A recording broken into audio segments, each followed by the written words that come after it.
Example number 17 है, function आपको दिया हुआ है R minus 7/5 to R minus 3/5। ठीक है, और ये फंक्शन एफ एक्स जो है वो डिफाइन किया हुआ है इस तरीके से, 5x-7, एंड जी आपको डिफाइन करा हुआ है r-3/5 टू r-7/5, और जी एक्स को डिफाइन किया गया है इस तरीके से। आपको ये शो करना है कि एफ ऑफ जी जो है वो आइडेंटिटी ऑफ ए हो, और जी ओ एफ जो है वो आइडेंटिटी ऑफ बी हो। इसका ये मतलब है, आइडेंटिटी का ये मतलब हो जाता है कि अगर मैं फंक्शन यहाँ पे एक्स रखूं, ठीक है, तो मेरा वो एक्स पे ही मैप करे, अगर वाई रखूं तो वो वाई पे ही मैप करे, ऐसे इधर एक्स रखूं एक्स पे ही मैप करे, वाई रखूं वाई पे ही मैप करे। बट यहाँ पे आपको ए का सेट दिया हुआ है, ए सेट आपको दिया हुआ है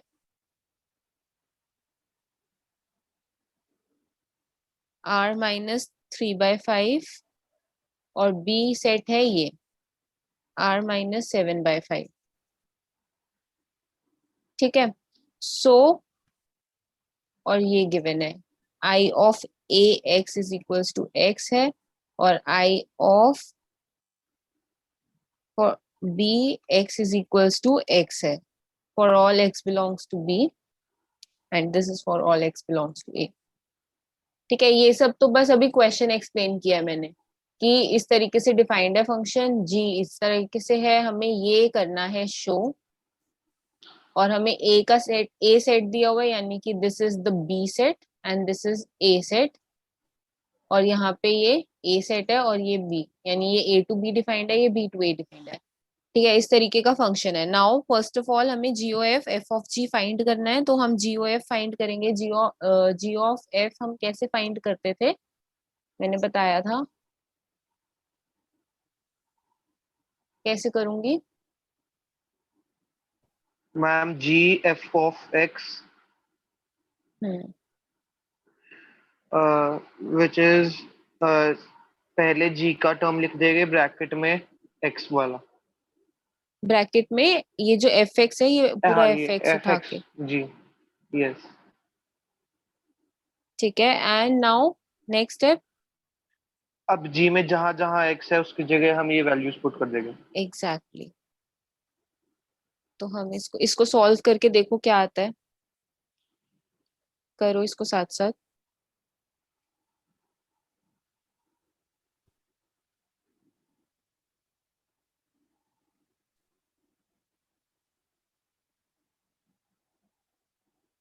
पहले आप एलसीएम ले लोगे।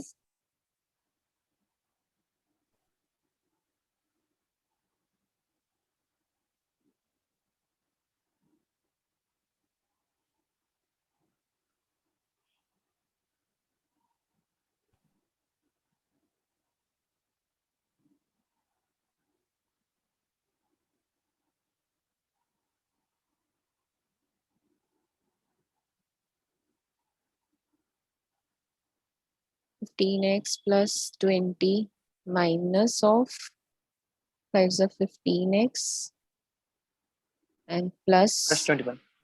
21। सो आपका जो जी ऑफ एफ एक्स है वो क्या आ जाएगा, 21 प्लस 20,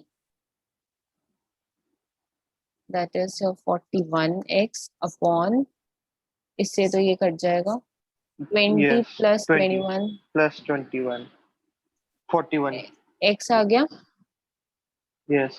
ठीक है, ऐसे ही आप एफ ऑफ जी निकालो, एफ ऑफ जी आपका अगेन एक्स आएगा, f of g of x that will be f of g x की वैल्यू,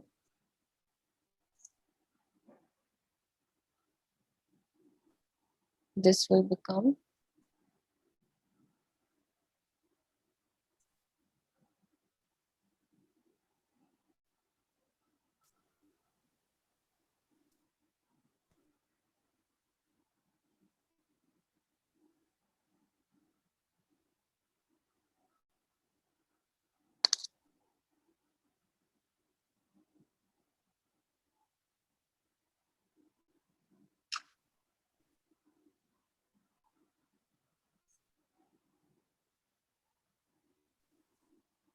21x 3 4 are 12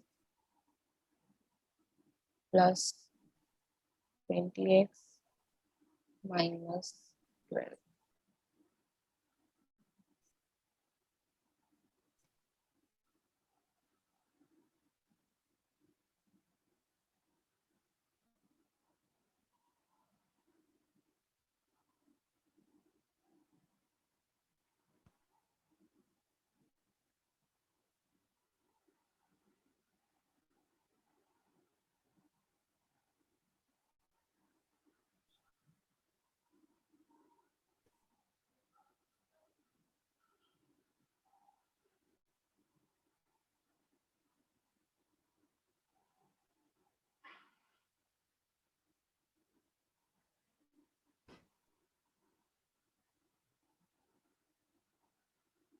सेवन है।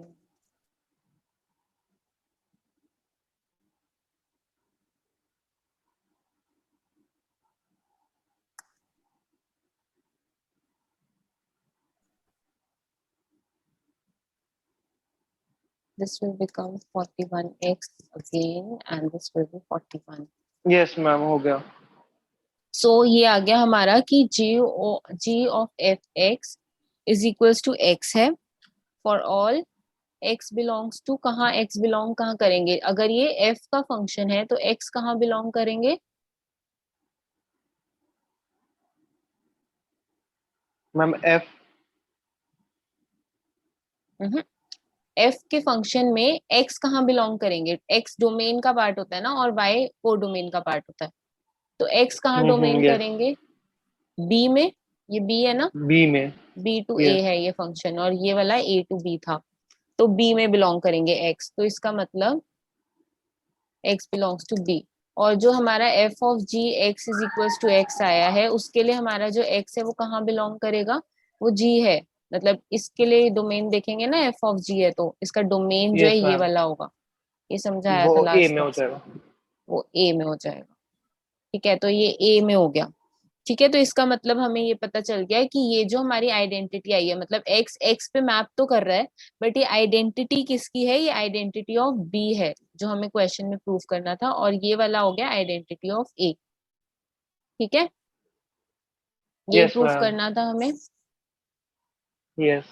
Yes, so this is how you can do this question. Also इसमें कुछ और examples हैं जिनसे कुछ रिजल्ट्स प्रूफ होके आ रहे हैं, वो करते हैं। जैसे कि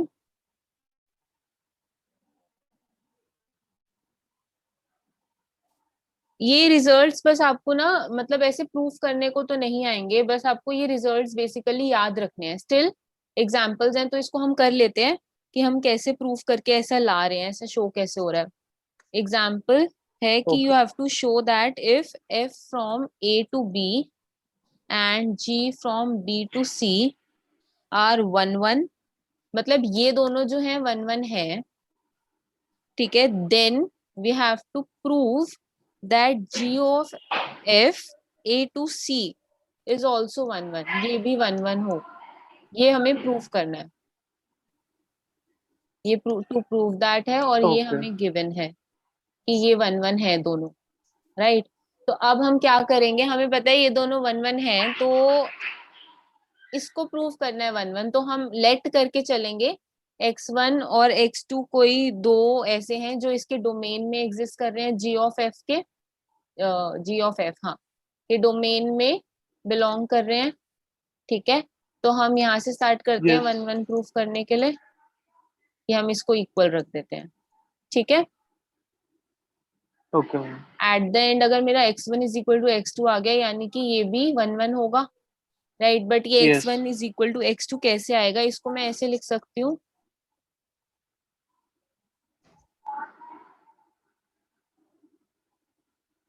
ठीक है, और f ऑफ x1 और f of x2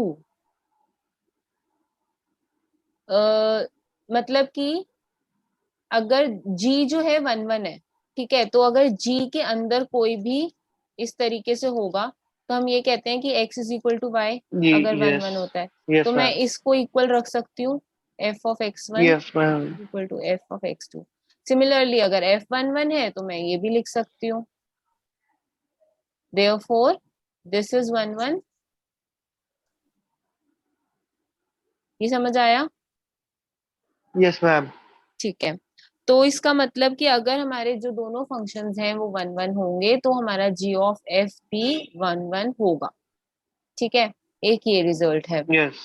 next result is, next example that is कि अगर हमारा we have to show that इसमें कि f of g are okay, इसमें गिवन है कि f from a to b and g b to c are onto, ये given है। और to prove that we have to prove that g of f from b a to c is also onto. ठीक है, हमें ये चीज show करनी है। Okay, so first of all हमें पता है ये दोनों अगर ऑन टू हैं तो can I say that for all z belongs to c, c में ऐसे सारे जो z बिलोंग कर रहे हैं वहां पे there exist y belongs to b। इधर के हर z वाले एलिमेंट के लिए यहाँ एक y बिलोंग करेगा अगर ये ऑन मैम टू है। ये आपने z ऐसी कोई मतलब फॉर मैंने, एग्जांपल कोई वेरिएबल ले लिया। हाँ मतलब इस सेट का, जैसे a में हम सपोज करते हैं कि x टाइप के एलिमेंट्स हैं सारे, और b में हम करते हैं कि y टाइप के हैं, तो b में y है और c में z है, तो इस तरीके से लिया है। ओके। ठीक है, तो हम यहाँ से स्टार्ट कर रहे हैं, यहाँ से यहाँ जाएंगे तो z अगर कोई एक एलिमेंट है जो c में बिलोंग कर रहा है, c का सेट इस तरीके का कुछ होता है ना, तो उसमें एक z एलिमेंट है। ठीक है, जैसे होता है z1 okay. z2 z2 z3 and yes. So on, तो एक z एलिमेंट है जिसके लिए y बिलोंग करेगा b में। b भी ऐसा एक सेट है, राइट, उसके अंदर y एक कोई भी एलिमेंट है वो बिलोंग करेगा क्योंकि ऑन टू है। Yes ma'am. तो मैं यस। इसको इस तरीके से लिख सकती हूँ कि G Y is equal to X Z, ये सेटिस्फाई करेगा, G Y yes ma'am. Is equal to Z, right. Also yes. Similarly हम कह सकते हैं फॉर ऑल, इधर के लिए for all y belongs to b there exist G. x belongs to a such that fx is equals to y, right. Yes. ठीक है, अब यस ये मैम। दोनों अगर ट्रू है, हमें ये करना है कि g ऑफ f भी ऑन टू हो। ठीक है, तो g ऑफ f को हम ऑन टू कैसे करेंगे, for all z belongs to c, इस इन दोनों से हमें क्या पता चला कि सारे जो z c में बिलोंग करते हैं उनके लिए there exist x belongs to a such that C belongs to A, मतलब Z fx belongs to is equals to z। Z। z से a पे होगा ना, मतलब यस। Sorry yes. x से z पे, तो इस यस तरीके मैम। से। हाँ, तो इसका मतलब g ऑफ f भी ऑन टू होगा। ठीक है, तो बेसिकली अगर यस। f और g हमारा ऑन टू होता है तो हमारा g of f automatically onto ही होता है। ठीक है, एक ये रिजल्ट है। Next result is, okay so basically दो रिजल्ट्स आ गए हमारे पास कि f इज 1 1 एंड अगर g इज 1 1 तो तो F of G is 1 1। g of f is 1 G 1, or 1 1। और अगर f इज onto and g is onto तो g of f G or is F is onto. on to। ठीक, ये हमारे results आ गए। Next क्या है, नेक्स्ट ये है कि अब इसका उल्टा हमें शो करना है, जैसे कि अभी हमने f और g लेके चले थे कि वो 1 1 या ऑन टू है, और f ऑफ g को हमने दिखा दिया था कि हाँ, सॉरी g ऑफ f को हमने दिखा दिया था कि वो भी 1 1 या ऑन टू है। अब हम उल्टा करेंगे कि we will, next example is कि consider f and g such that composite g of f is defined and is 1 1, मतलब कि अब g of f is 1 1, r f and g both necessarily 1 1. अब ये हमें पूछ रहे हैं कि हमें ये चेक करना है क्या f और g भी 1 1 होंगे. ठीक है. एक्चुअली ये होता है कि ऐसा नहीं होता, मतलब ऐसा कोई जरूरी नहीं होता कि वो दोनों भी 1 1 हो. तो इसलिए हम इसको एग्जाम्पल से प्रूफ करते हैं. ठीक है. तो इसका प्रूफ नहीं है, इसका ओके एग्जाम्पल के थ्रू प्रूफ होएगा. First of all g of f हमारा जो है वो 1 1 है ऑलरेडी. ठीक है. तो इसका मतलब मैं एक एग्जाम्पल ऐसा ले लेती हूँ g ऑफ f के लिए 1 2 3 4 1 2 3 4 5 1 2 3 4. ठीक है. और f ऑफ x और ये g ऑफ x ले लेते हैं. ये a, ये b, ये c. ठीक है. तो मैपिंग कुछ इस तरीके से है कि 1 तो 1 पे है, ये इस पे है, ये इस पे है, ये इस पे है.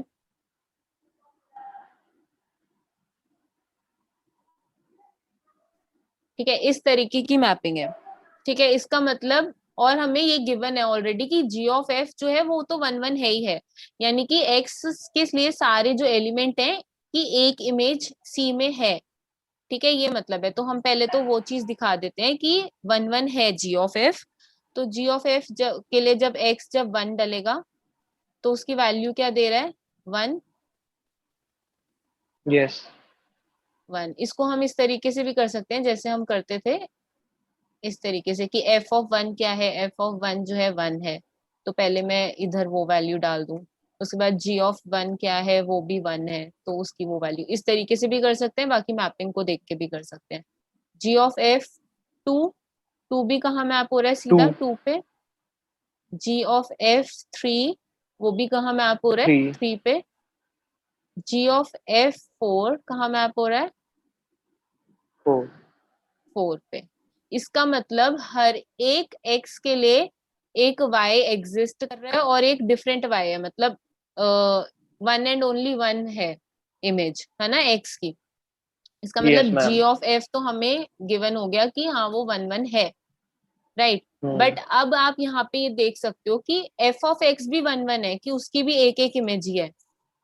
बट यस यहाँ मैम पे मेनी वन है ना. यहाँ पे ये दो यस इमेजेस आ गई, मतलब यस दो एलिमेंट्स की एक इमेज आ गई. तो ये मेनी वन है, तो gx हो गया मेनी वन और ये हो गया 1 1 fx. तब भी हम देख रहे हैं कि g ऑफ f जो है मेरा 1 1 हो पा रहा है.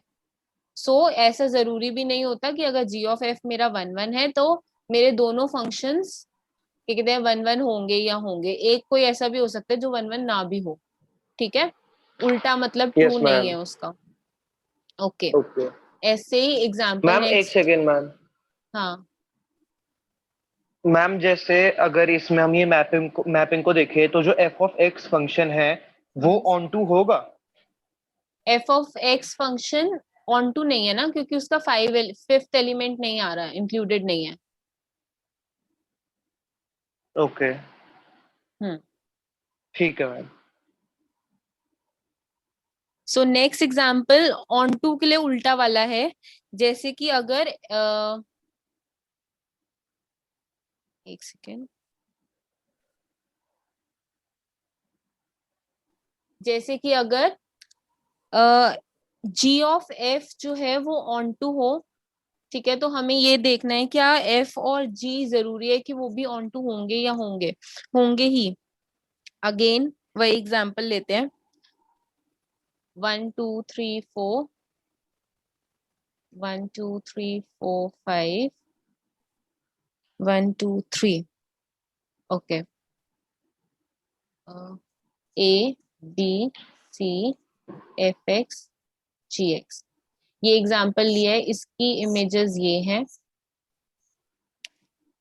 देन इसकी 1 सॉरी 1 2 की इमेज 2. ओके. इस तरीके से है.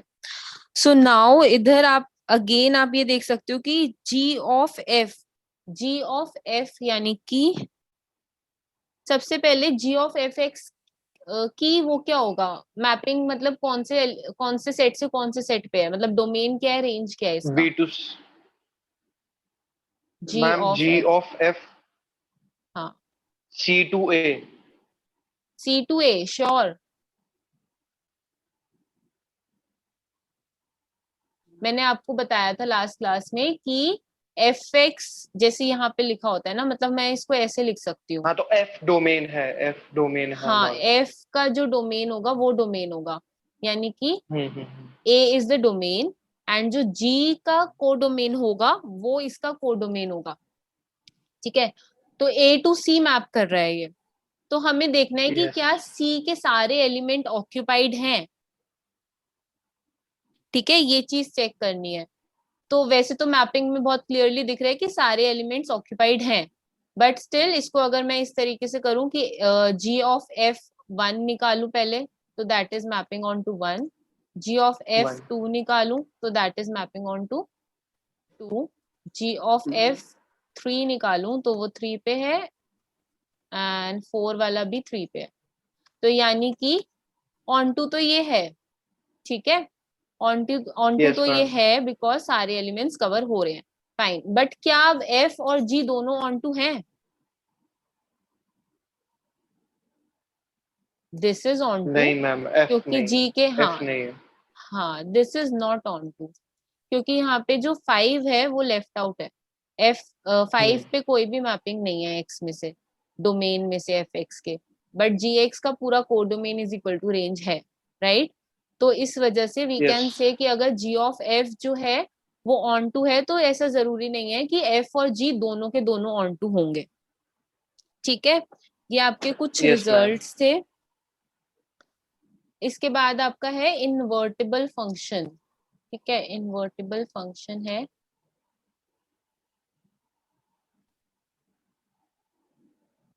ओके। इनवर्टिबल फंक्शन क्या है, इसकी मैं पहले डेफिनेशन बताती हूँ। ओके, इसकी डेफिनेशन है कि अ function f from x to y is defined to be invertible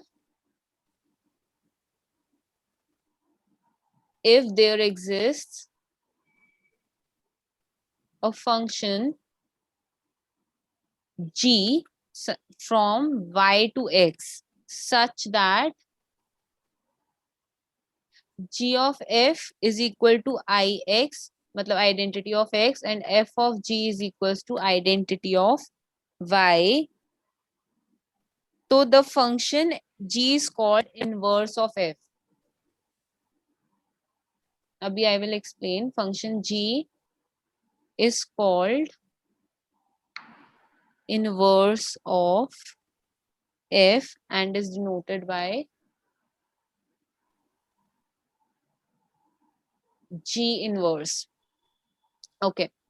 So basically इसका ये मतलब है कि अगर मेरा कोई फंक्शन है x टू y, वो डिफाइंड है, ठीक है, और तो एक ऐसा फंक्शन एग्जिस्ट करेगा g y टू x, मतलब इसका डोमेन, इसका जो कोडोमेन है वो डोमेन बन जाएगा, डोमेन इसका कोडोमेन बन जाएगा, तो ये हम्म। उल्टा उल्टी हो जाएगी मैपिंग। तो एक जी ऐसे यस। एग्जिस्ट करेगा सच दैट ये चीज ट्रू हो, मतलब कि जब मैं जी ऑफ एफ निकालूं और एफ ऑफ जी निकालूं, अभी मैं क्वेश्चन करूंगी ना तो आपको बहुत अच्छे से क्लियर हो जाएगा। जी ऑफ एफ निकालूं और एफ ऑफ जी निकालूं तो वो आइडेंटिटी आए, यानी कि अगर मैं जी ऑफ एक्स निकाल रही हूँ तो वो एक्स ही आए, और f of g of y निकाल रही हूँ तो वो वाई ही आए। ठीक है, हम्म। मतलब सेम की मैपिंग सेम उस पे होती है तो वो आइडेंटिटी हो जाता है। ऐसा ट्रू होता है तो हम कहते हैं जो मेरा जी फंक्शन गिवन हमने निकाल लिया था, जो उल्टी मैपिंग करके निकाल लिया था फंक्शन जी, वो वाला फंक्शन ही उस एफ का इनवर्स होगा। This is F inverse. ठीक है, और ओके। ये जी कहाँ से निकलता है, जैसे कि एफ एक्स जब इस तरीके से डिफाइन होता है तो एफ एक्स आपको गिवन होता है 2x - 3 जैसे सपोज, तो मेरा ये gx कैसे निकलता है, ये हमने मैपिंग को ही उल्टा किया है। इसका क्या मतलब होता है, y is equal to 2x-3। हमें अब क्या करना है, इस y ये अभी y in terms of x है, हमें क्या करना है x in terms of y लिख देना है। x x is of y equal to क्या हो जाएगा, y+3/2। 2। ये मेरा g यस। फंक्शन आ जाएगा, ये हो गया gx is equals to, sorry gy is equals to y+3/2। ये मेरा g फंक्शन है। इसके लिए हम g ऑफ f और f ऑफ g निकालते हैं। अगर वो आइडेंटिटी आ जाते हैं तो हम कहते हैं कि यही मेरा f इनवर्स है। ठीक है, ओके मैम। यस। ओके अभी हम क्वेश्चन करते हैं किसका, और क्लियर हो जाएगा।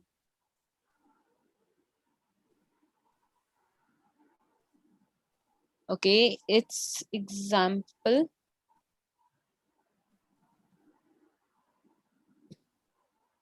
इसमें है f from n to y एक फंक्शन दिया हुआ है, let this be the function defined as fx is equals to 4x+3।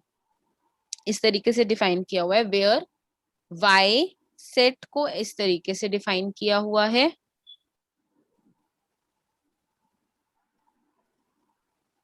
Show that f is invertible and find the inverse.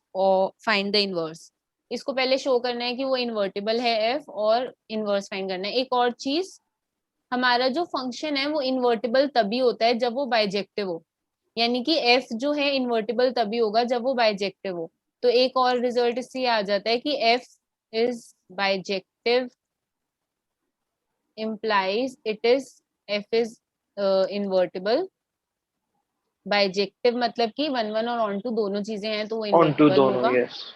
और अगर f इज इन्वर्टिबल अगर आपके पास आ गया तो इसका मतलब वो बाइजेक्टिव ऑटोमेटिकली है।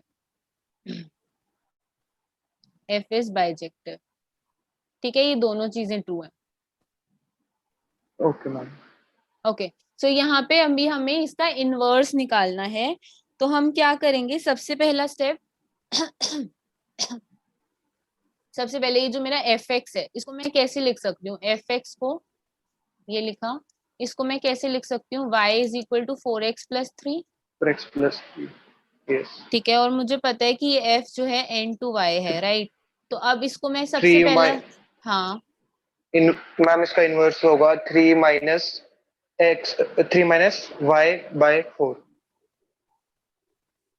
y-3/4 है ना, x ma'am in terms y of y। Side. अच्छा। ओके। ठीक है, तो this will be the yes. x in terms of y, और इसको मैं कैसे लिख सकती हूँ, gy is equal to y-3/4। Yes ma'am. Yes, और ये मुझे पता है ये यस। फंक्शन की मैपिंग क्या हो जाएगी, y टू n, उल्टी हो जाएगी मैपिंग। यस। डोमेन उसका कोडोमेन बन जाएगा एंड कोडोमेन उसका रेंज बन जाएगा। फाइन। सो अब मुझे स्टेप 2 मेरा होता है, मुझे g ऑफ f और f ऑफ g निकालना है। ठीक है, तो g of f and f of g निकालना है। ठीक है, तो कैसे निकालेंगे,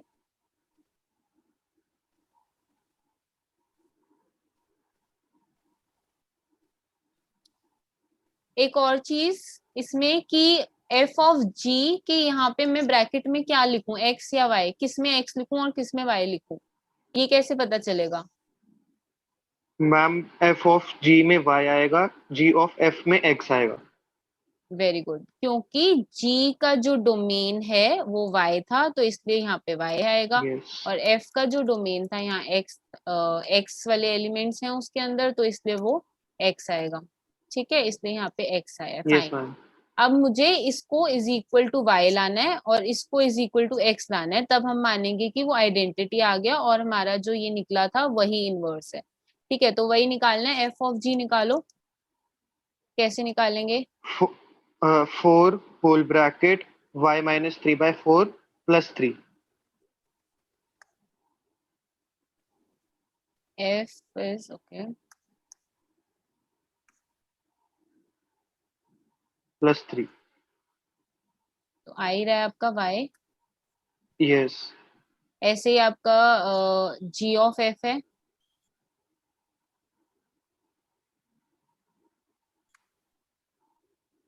fx is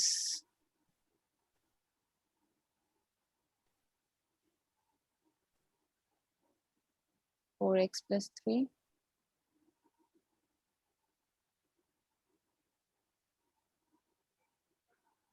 is y minus 2.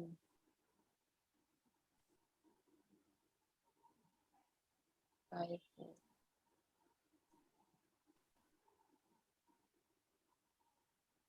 x आ गया. Yes, ma'am. So we say that कि ये आपका आइडेंटिटी ऑफ x है आ गया और ये आपका आइडेंटिटी ऑफ y है. ठीक है, और ये आ गया, इसका मतलब जो हमने जी वाई निकाला था that is this x minus 3/4. Yes. ये ही हमारा इनवर्स है f का. Okay. और we can write it like f inverse also. इसको हम इस तरीके से भी लिख सकते हैं. अगर मैं इस जी वाई को y ना लिखनी, यहाँ पे y आएगा, ये y हटा के मैं x कर दूं तो ऐसे भी मैं इसको लिख सकती हूँ. जहां जहां y था वहां x आ गया. ठीक है, ऑल्सो मैं इसको ऐसे भी लिख सकती हूँ f inverse x is equal to x minus 3/4. ठीक है, this is Yes, our ma'am. Inverse. So हम इनवर्स इस तरीके से निकालते हैं. ऑल्सो कुछ छोटी छोटी थ्योरम्स हैं, वो मैं आपको एक बार बता देती हूँ. ये आपने लिख लिया था क्वेश्चन? Yes, ma'am. मैंने लिख लिया. ठीक है. थ्योरम है एक, ये कहती है कि अगर f मेरा फंक्शन है x टू y, g मेरा फंक्शन है y टू z, और h मेरा फंक्शन है z टू s. ठीक है, तो h of g of f will be equal to h of g of f. ठीक है, ये चीज इक्वल होएगी. ठीक है, ये वाली थ्योरम बोलती है, ये कुछ भी नहीं है, इसमें आप अगर लेफ्ट हैंड साइड से स्टार्ट करोगे वही चीजें करनी है, पुट करते जाओगे बस. h of g of f है तो g ऑफ fx आ जाएगा यहाँ. This will B h of g of fx. ठीक है, और ये वाला भी आप इसी तरीके से हो जाएगा. g ऑफ f है तो पहले आप इसको करोगे, of f x will be h of gx g of fx. ठीक है, यही चीज है ये, और कुछ भी नहीं है. ये composition of Okay, ma'am. 3 different functions हो गया. ऑल्सो एक और थ्योरम है Yes. कि अगर फंक्शन जो है x to y and g y to z है और ये दोनों इनवर्टिबल फंक्शंस हैं, these are the invertible functions. ठीक है, then g of f is also invertible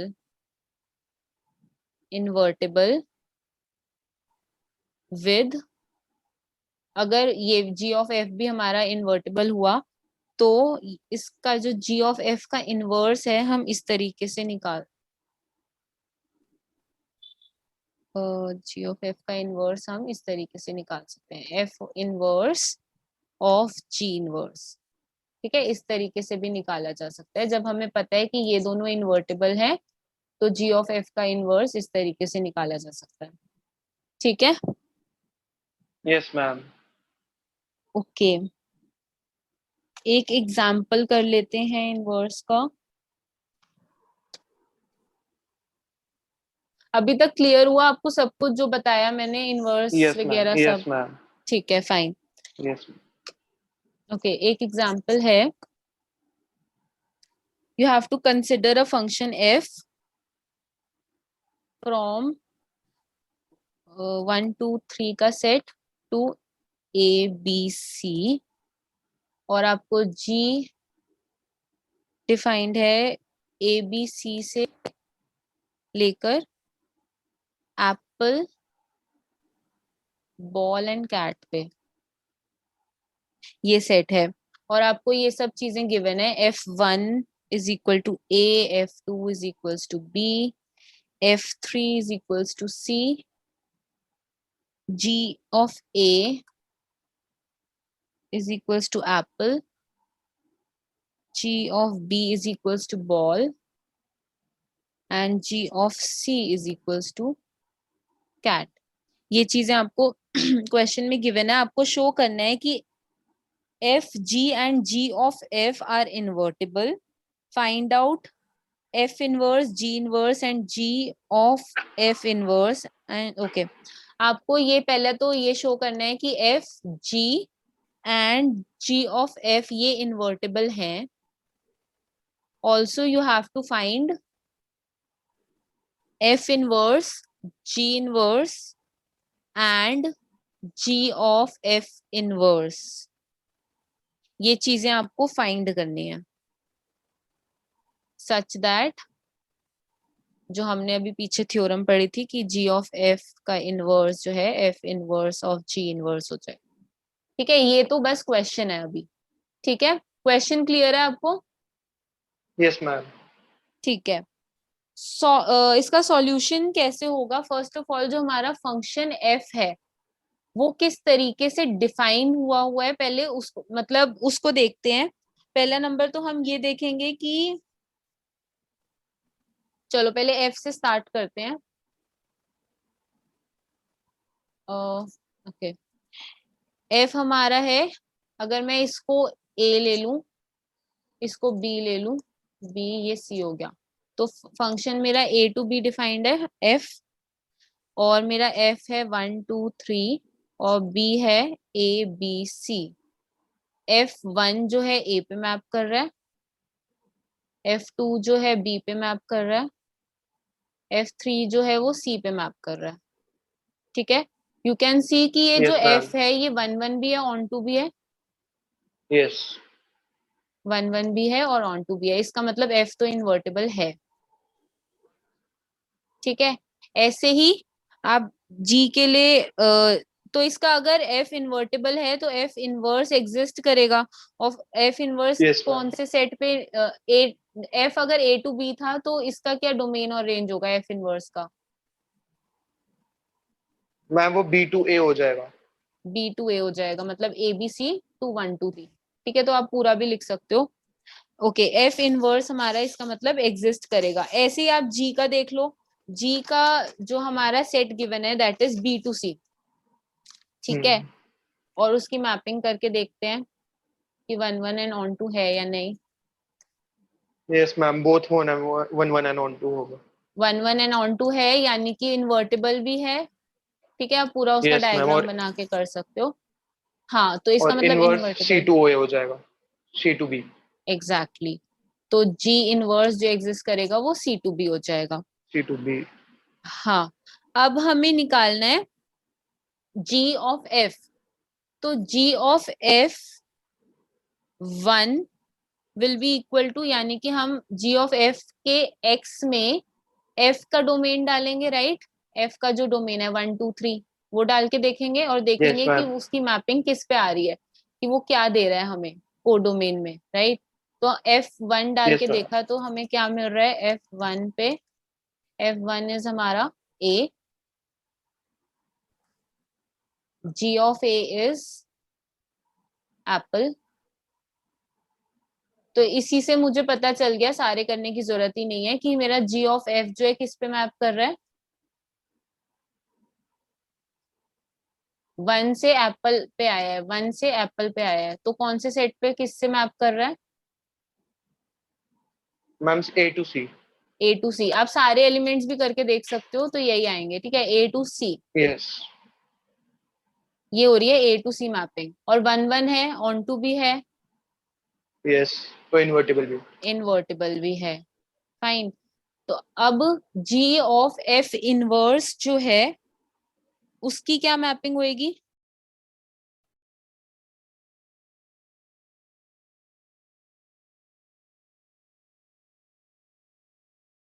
G of F की A टू C है तो G ऑफ F इनवर्स की क्या होगी?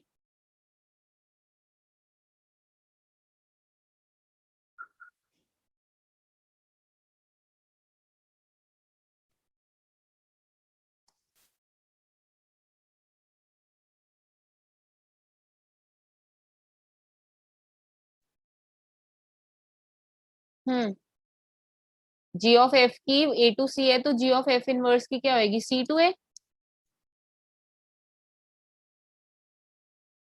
Hello,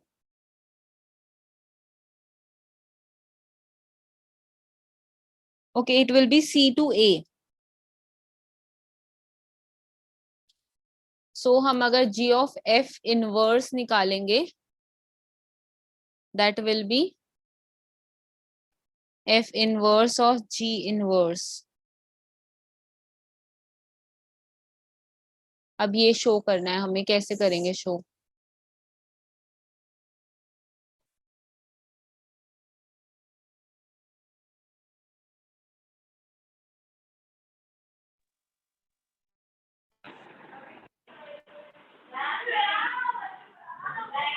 hello.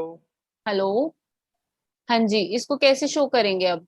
हमारा सब कुछ आ गया कि एफ भी इन्वर्टिबल है, जी भी इन्वर्टिबल है, और जी ऑफ एफ भी इन्वर्टिबल है। ठीक है, अब हमें बस ये शो करना रहता है कि यस मैम। ये दोनों इक्वल हो। तो ये दोनों कैसे इक्वल करेंगे, कुछ भी नहीं करना, पहले हम जी ऑफ एफ का कोई भी एक एलिमेंट, यानी एफ के एलिमेंट को रखेंगे इसमें, दैट इज 1, रख के देखते हैं तो वो किस पे मैप कर रहा है। Sorry, inverse, G of F inverse को रखेंगे। एफ इनवर्स हमारा सी से लेना था, ओके, सी का एलिमेंट कोई रखेंगे यस यहाँ मैम। पे। सी का कोई एलिमेंट क्या है, एप्पल जैसे। एप्पल। ठीक है, तो ये आ जाएगा 1। Is equal to 1, F of inverse will be 1।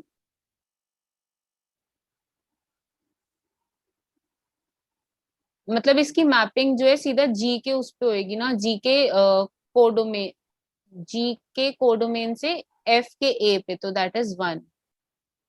Yes. Yes and ma'am. इस तरीके से आप इसके सारे एलिमेंट निकाल सकते हो, लाइक बॉल के लिए, कैट के लिए, तो वो 1 2 3 आ जाएंगे। Yes ma'am.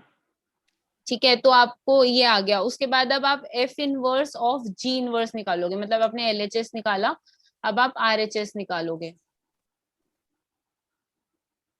F inverse of G inverse, ठीक है, तो इसको हम किस तरीके से करेंगे, ऑफ एप्पल। पहले हम जी इनवर्स ऑफ एप्पल निकालेंगे, F inverse G inverse of apple, जी मैम इनवर्स, सेम आ जाएगा जैसे G inverse of apple apple आएगा। G inverse of apple will be A. C से ए है ना इनवर्स वाला जी का फंक्शन, सी से ए पे हम्म। था, तो एप्पल का ए आएगा, और ए किस पे मैप कर रहा है, 1 पे मैप कर रहा है। इस तरीके से सीक्वेंस में ही चलना, तो ये दोनों इक्वल आ जाएंगे। तो अगर ये दोनों इक्वल है, ऐसे हर एलिमेंट के लिए इक्वल आएंगे, ठीक है, जैसे एप्पल कैट वगैरह सब करोगे तो इससे हमारा ये शो हो जाएगा कि ये भी इक्वल है। ठीक है,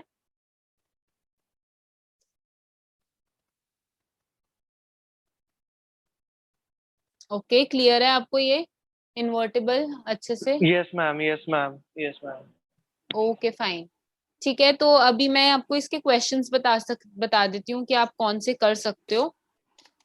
ठीक ओके है, ma'am. Okay, you can do question number 1 2 3 4 5 6